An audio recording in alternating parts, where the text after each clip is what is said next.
আজকে আমাদের council of অ্যাডভাইজারের meeting ছিল। সেই মিটিংয়ের ব্যাপারে কিছু গুরুত্বপূর্ণ সিদ্ধান্ত হয়েছে। একটা সিদ্ধান্ত উনি অলরেডি প্রেস স্টেটমেন্টের মাধ্যমে জানিয়ে দিয়েছেন, এটা হচ্ছে জুলাই গণ অভ্যুত্থানের সেলিব্রেশন সংক্রান্ত। এটা অলরেডি উনি প্রেস স্টেটমেন্ট দিয়ে জানিয়ে দিয়েছেন, এটার ব্যাপারে আমি কিছু বলছি না। আজকে আমাদের একটা খুব গুরুত্বপূর্ণ ফৌজদারি কার্যবিধির একটা সংশোধন হয়েছে। আপনারা জানেন আমাদের সরকারের আমলে কিছু জিনিস নিয়ে আমরা নিজেরাই খুব বিব্রত, আমরা এগুলো অ্যাড্রেস করার চেষ্টা করি। তার মধ্যে একটা হচ্ছে ভুয়া এবং মিথ্যা মামলা করা, আরটা হচ্ছে মিথ্যা মামলা করে মানে মামলা ঘটনাটা হয়তো সত্যি, কিন্তু অনেক ব্যক্তিকে সেই মামলায় আসামি করে আপনার এক ধরনের মামলা বাণিজ্য করা। তো সেটার থেকে পরিত্রাণ পাওয়ার জন্য আমরা বহুবার চিন্তা করেছি, বহু কিছু চিন্তা করেছি।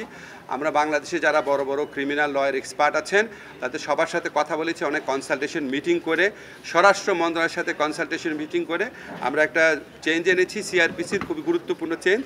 আমি সোজা করে বুঝায় বলি, এই চেঞ্জে বলা হয়েছে, আপনারা জানেন একটা মামলা যখন হয়, হত্যা মামলা, এটা ইনভেস্টিগেশনে 2 বছর 3 বছর 4 বছর লাগে এবং এটার মধ্যে শত শত লোককে আসামি করা হয় এবং এখানে কিছু কিছু ক্ষেত্রে আপনার এক ধরনের মামলা বাণিজ্য থাকে। তো এই লোকগুলা যারা এখানে আসামি হন, ওনারা 2-3 বছর যাবৎ একটা আশঙ্কার মধ্যে থাকেন যে কখন ওনাদেরকে গ্রেফতার করা হবে বা ওনাদের ক্ষেত্রে মানে গ্রেফতার বাণিজ্যটা হয় কি না। সেটা থেকে পরিত্রাণ পাওয়ার জন্য আমরা একটা নতুন বিধান করেছি। সিআরপিসিতে 173A নতুন বিধান যুক্ত করা হয়েছে। এই নতুন বিধানে বলা হয়েছে পুলিশ কমিশনার, এসপি বা এসপি পদমর্যাদার কোনো জেলার এসপি পদমর্যাদার কোনো পুলিশ কর্মকর্তা উনার নিয়ন্ত্রণাধীন বা এখতিয়ারাধীন কোনো বিষয়ে বা কোনো মামলার বিষয়ে উনার যদি মনে হয় যে এটা করা যৌক্তিক, তাহলে উনি ইনভেস্টিগেশন যে অফিসার আছে সেই ইনভেস্টিগেশন অফিসারকে বলতে পারে যে তোমার মামলার তদন্তের ব্যাপারে একটা প্রিলিমিনারি প্রাথমিক রিপোর্ট দাও, তদন্ত করে এখন পর্যন্ত কী তথ্য পেয়েছো একটা প্রাথমিক রিপোর্ট দাও। সেই প্রাথমিক রিপোর্টটা যখন ইনভেস্টিগেশন অফিসার প্রিপেয়ার করবে, করার পর আমাদের যে এসপি সাহেব আছেন বা পুলিশ কমিশনার আছেন তারা ইনভেস্টিগেশন অফিসারকে বলবে এই প্রাথমিক রিপোর্ট বা প্রিলিমিনারি রিপোর্টটা, ইনভেস্টিগেশন রিপোর্ট, এটা ম্যাজিস্ট্রেটের কাছে জমা দাও।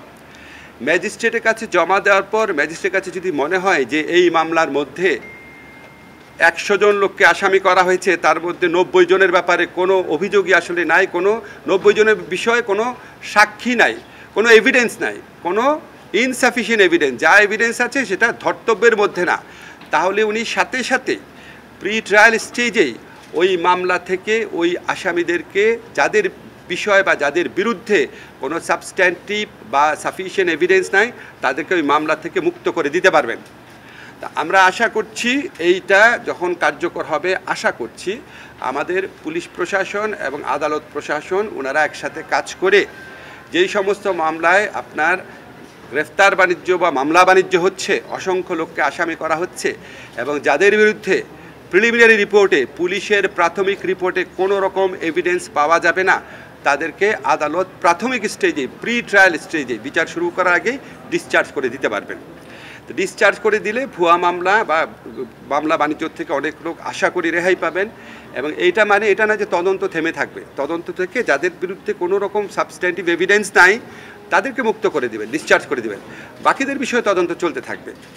আবার তদন্ত চলাকালে পুলিশ যদি তদন্ত শেষ হওয়ার স্টেজে যদি দেখে, পূর্ণাঙ্গ তদন্ত রিপোর্ট যখন জমা দেবে, পুলিশ যদি দেখে যে না, যাদেরকে ডিসচার্জ করা হয়েছিল তাদের কারো বিরুদ্ধে আসলেই পরবর্তীকালে সাবস্ট্যান্টিভ সাফিসিয়েন্ট এভিডেন্স পাওয়া যাচ্ছে, তখন পুলিশ যে রিপোর্টটা আদালতে জমা দিবে, ইচ্ছা করলে ওনারা ওই ব্যক্তিদের নাম যাদের ব্যাপারে পরবর্তীকালে যথেষ্ট অভিযোগ পেয়েছেন তাদের নাম আবার ইনক্লুড করতে পারবেন। এই হচ্ছে আমাদের সংশোধনীটার বিষয়। এটার মূল লক্ষ্য হচ্ছে ভুয়া মামলা এবং হয়রানিমূলক মামলা থেকে শিকার হচ্ছেন যারা, তাদেরকে একটা প্রি ট্রায়াল স্টেজে, বিচারপূর্ব স্টেজেই একটা রেহাই দেওয়ার বা অব্যাহতি দেওয়ার চেষ্টা করা।